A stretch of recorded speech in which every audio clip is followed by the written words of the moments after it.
मुझे माफ़ कर दो। चैनल का नाम है हिंदी कहानियाँ। हिंदी कहानियाँ चैनल में आप सभी का हार्दिक स्वागत है। कहानी शुरू होती है अब। रात के 2 बजे थे। कमरे में अंधेरा और गहरी खामोशी पसरी हुई थी। अचानक सुदीप की नींद टूट गई। उसने आदतन हाथ बढ़ाकर बगल में टटोला, लेकिन बिस्तर खाली था।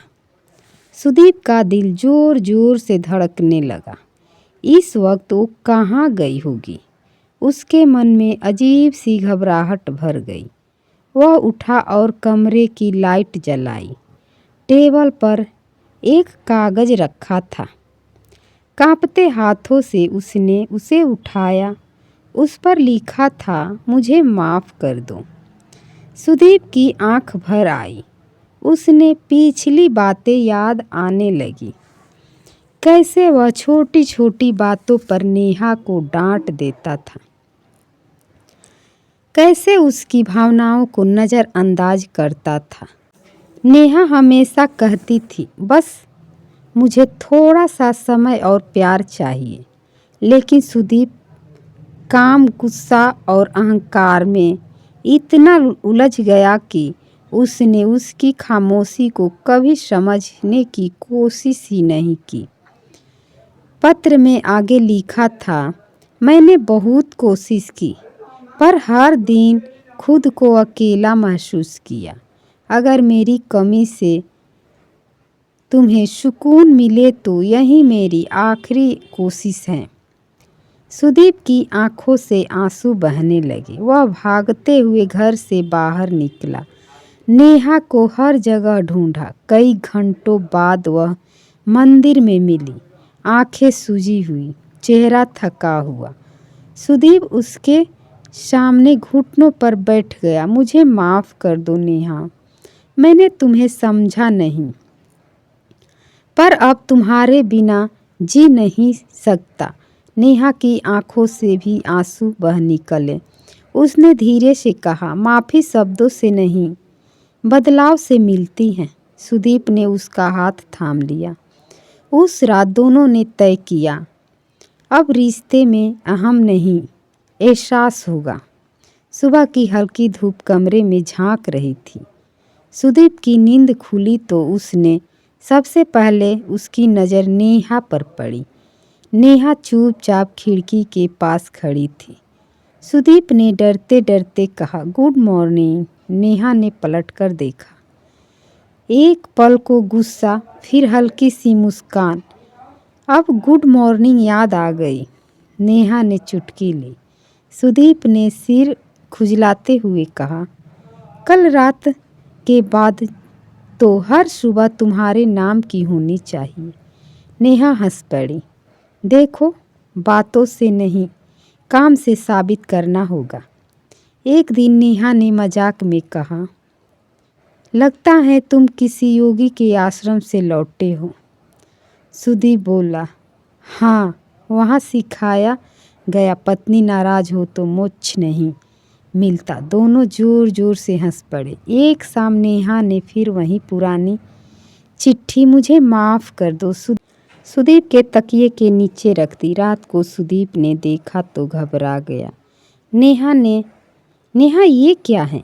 नेहा हंसते हुए बोली, डर गए ना? अब समझ आया खामोशी कितनी भारी होती है। सुदीप ने उसे गले लगाते हुए कहा, अब ऐसी चिट्ठी सिर्फ मजाक में ही लिखना। अब उनके घर में लड़ाइयाँ भी होती थी पर हंसी के साथ, गलतियाँ भी होती थी पर माफ़ी तुरंत। नेहा मन ही मन सोचती, कभी कभी एक रात एक डर रिश्ते को बचा लेता है। और सुदीप जान गया था, प्यार को रोज़ निभाना पड़ता है, सिर्फ मांगने से नहीं मिलता। कुछ महीने बीत चुके थे। घर में पहले जैसी खामोशी नहीं थी, लेकिन ज़िंदगी हर बार एक नया इम्तिहान ले आती है। एक शाम सुदीप ऑफिस से जल्दी लौटा। चेहरे पर उलझन साफ दिखाई दे रही थी। नेहा ने पूछा, सब ठीक तो हैं? सुदीप थोड़ी देर चुप रहा, फिर बोला, मुझे दूसरी शहर में बहुत अच्छी नौकरी का ऑफ़र मिला है। नेहा का दिल एक पल को रुक सा गया। वहीं पुराना डर, वहीं दूरी का एहसास। लेकिन इस बार नेहा चुप नहीं रही। उसने सीधे कहा, मुझे नौकरी से डर नहीं है, मुझे उस खामोशी से डर लगता है जो पहले हमारे बीच आ गई थी। सुदीप ने उसकी आंखों में देखा। इस बार उसने बात को टालना नहीं चाहा। वह पास आकर बोला, अगर तुम्हें साथ लेकर नहीं चल सकता तो वो कामयाबी किसी काम की नहीं। मैं फिर वही गलती नहीं दोहराऊंगा। नेहा की आंखें भर आई। ये आंसू दर्द के नहीं, भरोसे के थे। दोनों ने फैसला किया, नया शहर, नई शुरुआत। लेकिन साथ में नई जगह पर जिंदगी आसान नहीं थी। कभी नेहा अकेलापन महसूस करती, कभी सुदीप काम के दबाव में थक जाता। लेकिन अब फर्क इतना था कि वे बोलते थे, चुप नहीं रहते थे। एक रात नेहा हंसते हुए बोली, याद है वो रात जब मैंने चिट्ठी छोड़ी थी? सुदीप मुस्कुराया। वो चिट्ठी नहीं थी, वो मेरी जिंदगी का सबसे बड़ा सबक था। नेहा ने अलमारी से एक कागज निकाला और सुदीप के हाथ में रख दिया। सुदीप घबरा गया। अब क्या लिखा है? नेहा मुस्कुराई और बोली, डरने की जरूरत नहीं। कागज पर लिखा था, माफ़ किया क्योंकि तुमने सिर्फ वादा नहीं किया, खुद को बदल कर दिखाया। सुदीप की आंखें नम हो गई। उसने नेहा का हाथ थाम लिया। उस पल दोनों समझ गए, रिश्ते टूटते नहीं, लापरवाही से चुप हो जाते हैं। और माफ़ी वहीं काम आती है जो बदलाव के साथ आए। ये भावुक कहानी प्रस्तुत है हिंदी कहानियाँ चैनल की ओर से। अगर कहानी अच्छी लगे, वीडियो को लाइक करें, शेयर करें और चैनल को सब्सक्राइब करना ना भूलें।